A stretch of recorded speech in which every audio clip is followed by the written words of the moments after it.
the ground shake.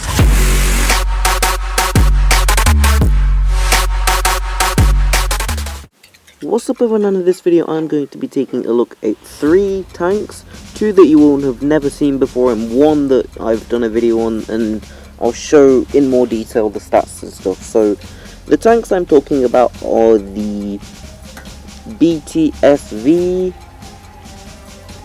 the M22 Locust, and finally the one that you've already seen, the Panzer II-J.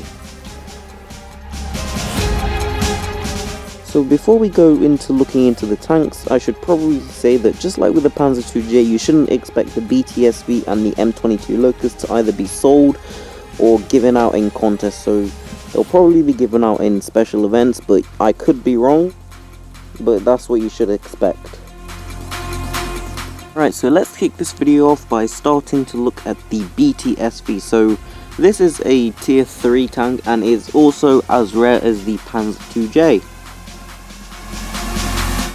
So it gets 360 hit points, which is average, I want to say, for a tier 3, but I don't really know because I don't play them much. It has 25mm of armor at the front, 20 at the sides and 16 at the rear. Now this armor is actually really deceptive in the fact that it's really bad, and then when you see the sloping of the tank you're gonna think, wow, that's really good, and then when you actually, well, I actually tried it out and then I thought it was really bad again because I was penetrated from most tanks.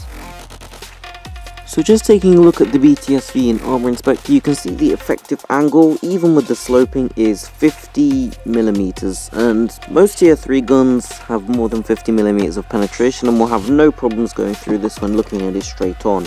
Really, the trick with this tank is to try to get your opponents to shoot a side that is angled more than 70 degrees, because this way it will be an auto bounce. So its sloping is bad in terms of actual armor thickness, but if you can angle it at just the right angle, every shot should bounce. So in a sense, really, the BTSV has a very high skill cap in terms of the armor. The turret armor is basically just 25mm all around, which is really bad, and you will get penetrated from all angles. So moving on to what I think is the best part about the BTSV, and that is the maneuverability. So this tank gets a 62km/h speed limit, a 40 degrees a second traverse speed, and a 39 degrees a second turret traverse speed, and that engine power is 500 horsepower per ton, and it has a maneuverability of 13.41, and that horsepower per ton for this tank is going to be 37.56, which is absolutely insane. So this tank will be getting up to its top speed very easily. Well, should be getting up to its top speed very easily. You will go over 40 in just a few seconds on low, on any flat ground, and it's just very maneuverable. So you can circle all types of tanks. They shouldn't be able to turn in your direction unless they're like a T-82 or a Hetzer or something like that. So basically what this means is if you get yourself into a sticky situation with the BTSV, you can use your speed to get out of there quickly, or if you can't for whatever reason get out of there, you can try to wiggle your armor to try to get some miracle bounces with the sloping. So finally we move on to the gun of the BTSV. It gets the same gun, a 45mm, as the BT7 and the T46. So got 15 rounds a minute, it's got 51mm of penetration, which is actually the worst in its tier in terms of guns, I mean top guns, where the other tier 3s get guns ranging from 60 to 70mm of penetration, so this is a bit subpar. It's got 84mm with APCR and 12mm with HE. So to go with it, it gets 0.41 accuracy, which isn't great, but it gets an amazing aim time of 1.7 seconds. So you can aim straight away at your target, but unfortunately the accuracy won't be as good as the aim time is. So just to recap with the BTSV, what you're getting in this tank is a very fast, very maneuverable tank with armor that can bounce if angled perfectly in extreme angles, and with a gun that is subpar in penetration but has great great aim time but subpar accuracy as well. Okay, so the next tank we're going to move on to is the M22 Locust, and while I'm going to be looking at the stats of the tank, you're probably going to notice a little bit of a pattern compared to the stats of the BTSV. So without further ado, let's get into the stats of the tank. So the M22 Locust gets 370 hit points, full armor is 25 at the front, 13 at the side, 13 at the rear, and the turret armor is 25 all around. So first thing you're gonna notice is the armor on the hull is worse than the BTSVs. While the turret armor is exactly the same, the hit points, I think it's a difference of 10. And unlike the BTSV, the Locust doesn't get any kind of sloping which can allow it to bounce some miracle shots like the really good sloped armor, which can be used by the BTSV. As if you're a good player, you know how to angle, then you use that to your advantage, try to angle, side scrape, stuff like that to bounce shots from opponents. Okay, so moving on to the maneuverability, it weighs just 7.12 tons, that is very, very light, so you definitely shouldn't try ramming anything in this tank. Got a 192 horsepower engine which gives it a horsepower per ton of 26.96, which is worse than the BTSV. I really hope you see the pattern emerging right now. So 10 horsepower per ton worse than the BTSV, although 26 is, I want to say good, but I don't really know what you'd consider good. So it can get to its top speed on top run, and it will keep a good speed when moving, but it's not as fast as the BTSV, and it's also got the same speed limit of 64 kilometers an hour.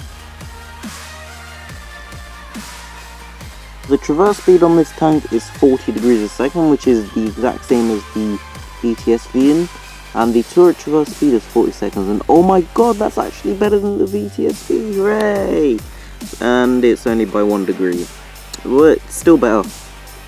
With the BTSV, the M22 Locust is going to be good at circling enemy tanks or tank destroyers. It can use its speed to get out of the situation quickly, and yeah. But the thing is with the Locust, it can't actually use its armor like the BTSV can to get itself out of situations if it can't really escape very well. So you can't really be pulling off those miracle bounces that you'd be able to pull off with the BTSV. Okay, so moving on to the gun of the M22 Locust, it gets a 37mm gun. It has 17.13 rounds a minute, 56mm of AP penetration, which is actually better than the BTSV as well, but by 5mm. It's got 78mm of penetration with APCR, which is worse than the BTSV, and 9mm of HE, which is again worse. The average damage is 40, 40 and 50. The DPM is 685 compared to the BTSV's 825, with a 139 DPM difference. Accuracy and the aim time are both the same as the BTSV's, with 0.41 as the accuracy and 1.7 aim time again. So the exact same things apply to the Locust as the BTSV's, in the fact that you're going to have to aim your shots for weak spots, but with the poor accuracy it's going to be harder to do so. So you're going to have to fire some premium rounds to go through the front of tanks that have good frontal armor. So what is an M22 Locust? So the M22 Locust is basically a strictly worse BTSV, apart from in 3 areas, which are the penetration of the gun, the turret traverse speed, and there was another thing I forgot. So why is this tank in the game? I have absolutely no idea. And finally we come to what can be considered one of the most overpowered tanks in the game, and certainly the most overpowered tank at tier 3, and it is the Panzer IIJ. So watch on to find out why this thing is so overpowered and what can take it out and how you should take it out.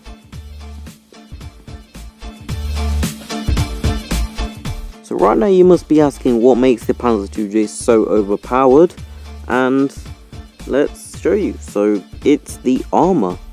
The Panzer IIJ gets 80 millimeters of frontal armor, and that is comparable to the KV-1, which is a heavy tank at tier 5, and this is a tier 3 light tank. So yes, that's very overpowered too. 50 millimeters of armor to the side and rear. It's got the exact same armor layout on the turret as well. So it gets 390 health as well, which is again more than the other two tanks that I've looked at already in this video. So it's basically just impenetrable, except from a select few tanks at tier 3. No tank at tier 3 can penetrate it with AP ammo, frontally at least. So the sides and rear can still be penetrated, but if they're at an angle, you're not going through it. So I said that a select few tanks can only go through this tank frontally, and well, those two tanks, well, there's one tank that can actually do it, and it's the Marder 2. Marder 2 with this top gun has absolutely no problems whatsoever going through the front of a Panzer IIJ, so that is one tank you never ever want to meet. So basically, well, the only way to take this out is to fire gold at it. You have no other choice. You can fire gold at it, be a Marder 2, or alternatively you can do damage to it around 100 with the T82, because the T82 has a very powerful derp gun. It can deal around 100 damage when it hits this thing. So there's that, and also every single tier 4 should be able to go through this thing with relative ease, so don't expect to be absolutely invincible when you're in a tier 4 match.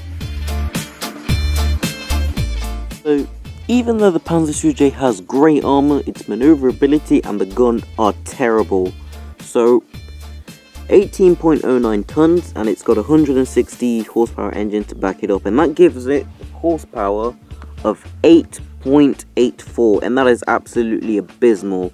You're never going to get to your top speed of 31 kilometers an hour, and you'll barely do it when you go downhill. So the traverse speed was 28 degrees a second, which is pretty good, well, pretty bad for a light tank, and the turret traverse is 30 degrees, and the gun is the worst part of the tank. So here's where things get really bad for the Panzer IIJ. It has a 20mm gun, 78.26 round a minute, and it is a 5-round autoloader. Now the penetration is 23 millimeters, so that is really bad in case you hadn't noticed. And the premium penetration is 46, so already the premium penetration even is worse than that of the BTSV and the Locust and every single other tier 3 out there. So the Panzer IIJ has to fire premium ammo basically to be effective against other tier 3s and be comparable, while it can't, even though it can't even be take out, it probably won't be able to take out other vehicles if you're firing AP with this tank. To be fair, if you already have the Panzer IIJ already, then you wouldn't mind firing gold, because like on PC, Panzer IIJ codes cost like $500 to get, so just firing a bit of gold isn't going to be a problem considering how much you've paid for the tank if you have it. Its accuracy is 0.5 second, which is 5.7, which is probably the worst I've seen, while the aim time is absolutely amazing at 1.4. It just doesn't make sense. So yeah, that's the Panzer IIJ really. So it's overpowered because it has great armor comparable to the KV-1, but it can't take any vehicles out because of its poor penetration, so you have to fire premium ammo to be effective, and that costs 160,000 credits for 400 rounds. So if you want to see some gameplay action of this overpowered tank, then you can, I made a video showing 2 games in it, which you can check out in the description below. So anyway, that's the end of the video. Hopefully you enjoyed it, taking a look at 3 very rare tanks. Leave a like if you did enjoy it, subscribe if you're new, thanks for watching, and bye.